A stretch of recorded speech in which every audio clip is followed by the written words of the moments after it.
Hey guys, it's been a poor start to the month. It's also been a poor start of the year, really, because the channel, I haven't really been posting properly and I haven't been doing much. So today we're going to look at Jake Paul's new opponent and see what I think about him. And is he a real test for Jake Paul? Okay, so Ryan Bourland, I believe his name is 17-2, 6 KO wins and 1 knockout loss.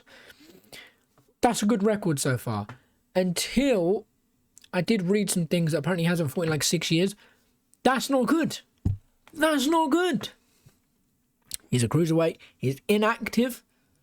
Remember, Jake Paul isn't cherry picking these opponents because, he is picking them because he knows he can knock them out and stuff. But he's cherry picking them for now until he can go win belts. Like, he has to build up a career. You can't just go, oh, well, Francis Ngannou done it, but Francis Ngannou had a whole MMA career before he went off and fought Tyson Fury. You know? Jake Paul has only beat retired MMA guys and influencers. You can't go, like, Dean the Great is waffling. He's like, oh, I'll knock out all these top guys in boxing. You won't. You just won't, right? Because they understand, they have more ring IQ than you do. But Jake Paul is going for the smart route, and people were going to sit there and be like, oh, this guy's bad, this guy hasn't blah, blah, blah, this guy that. Every single pro boxer, when they start, they fight bums. It's what they do. It's a fact, right? This guy, we're going to look at his thing to see if he actually is a good opponent. Will Jake Paul easily knock this guy out, or will this go to the later rounds? That's what we're here for. We're not trying to see, will this guy actually beat Jake Paul? We're seeing if he can stand with Jake Paul. As we saw Jake Paul's last opponent on, was it Andre August? Couldn't stand there with Jake. Jake lands a really nice uppercut. Look, a lot of people actually disliked that video because I like Jake Paul in that one. I've got to give him respect. He's doing what he's doing. You can't just sit there and be like, oh my God, he's shit, blah, blah, blah, blah, blah. He's doing what he's doing. Give the man the respect. KSI isn't fighting pro boxers, so well, he fought Tommy Fury and lost, but there you go. Anyways, back to it. He's orthodox. He's 6 foot, so he's shorter than Jake Paul. I think Jake's 6'2", right? Jake's 6'2". My camera is not deciding what it wants to do right now. Ryan Thomas Bourland. He's from America. Dickinson, North Dakota. Oh, wait, no, he wasn't even there.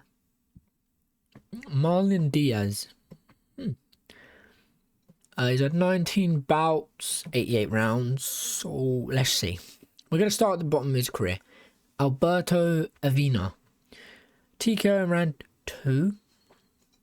And they was already on 1 loss at the time. So, that's not good. 1-1. That is not good. Seeing it go majority decision when they're 1-1. This is what you should have been doing. Obviously, a little bit earlier than that. It also depends on their chin. He beat someone with having their debut. Beat someone having their debut.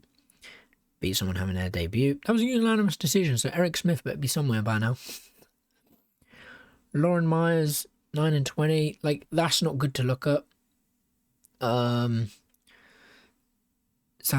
Zaltico. Ladick. 1-3 unanimous decision. 8-3. This is good. That's better, right? You're fighting someone who has more wins than losses. That's what you want to do. You want to fight people with more wins than losses to get credible, to have a name. To get credible wins, you have to beat someone with a good record. And he lost that one by KO in what round? Round 1. Oh, that's not good. 2-1 to see retirement. 12-20. 12's good, but 20 losses isn't good. Unanimous decision. Depends on how he lost all his other fights as well. 6-2, that's good. Obviously, these are 2016, 2017. Yeah, look at that. Jesus. And then you've also got to look at these, which is their last 6 fights, if they've won or lost. Like, bro has only won. This guy won his last fight before getting unanimous decision lost again.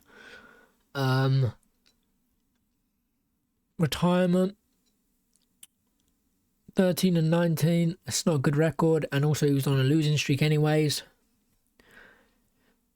Cesar Ruiz, split decision, on a losing streak. 13-20, on a losing streak. 18-3, majority decision. This guy just hasn't beaten anyone who has a credible stats record. Sorry. You beat someone here 5-7. Jose Martinez, Hernandez, sorry. This one is a credible win. That's a good win. This here, your best win of your career. And then you went back down to fighting a bum. Like, why? You made such a huge leap here, and they didn't fight in what, 4 years? Yeah, it took you just under 4 years to fight again, and you fought a bum. And now you're going off and fighting Jake Paul, who has only lost one fight in his whole career, which was against Tommy Fury. And it being a split decision, Tommy Fury loss is still arguably outrageous. But, you know, Tommy Fury should have absolutely obliterated him. But we know Tommy doesn't really have the ring IQ like everyone else. But Jake Paul, I see him winning this. I see Jake winning this. I'm going to be honest. I feel like this will go, I don't know. Because I don't know how this guy's chin is. Getting knocked out in round 1. I feel like Jake hits hard, but it's how hard did this guy hit? If this guy hits harder than Jake, then maybe it will go later rounds. But if Jake hits harder than this guy, yeah, I do not see it going out the first, like, 3 rounds. I see Jake Paul. Jake Paul wants to make a statement. People are going to sit there and go, oh, he's fighting bums, blah, blah, blah. Jake Paul wants to make a statement. If you get rid of the bums like that, it shows, okay, you're not meant to be in there with bums. You're meant to be in there with higher level, more experienced opponents. And if you take them out, then people will start giving you more credibility, being like, okay, you need to go higher. And then that's what Jake's doing. I hope that's what he's doing. I hope he doesn't go, oh, I'm going to fight this pro boxer, then I'm going to fight 2 MMA guys, maybe an influencer, then fight another pro boxer, because that isn't going to get your career going anywhere. I want Jake to fight this guy and keep going with the pro boxers. KSI versus Jake Paul, make it happen for end of the year if it does. If it doesn't happen this year, I'm sick of it. I don't want it. I'll be honest. If KSI versus Jake Paul does not happen this year, and it does happen eventually, I'll get hyped when they announce it. But if it doesn't happen this year, I'm not going to care until it gets announced. Like, I'm not going to sit there and be like, oh my God, it could be announced. Oh my God, it might be announced. I'm not going to sit there and wait. I want it to be announced this year. If it ain't happening this year, KSI said he's only fighting like once or twice this year. So I don't see it happening this year. But guys, let me know what you think. Let me know who you think wins this fight. Does Ryan Bourland take control of the fight and beat Jake Paul?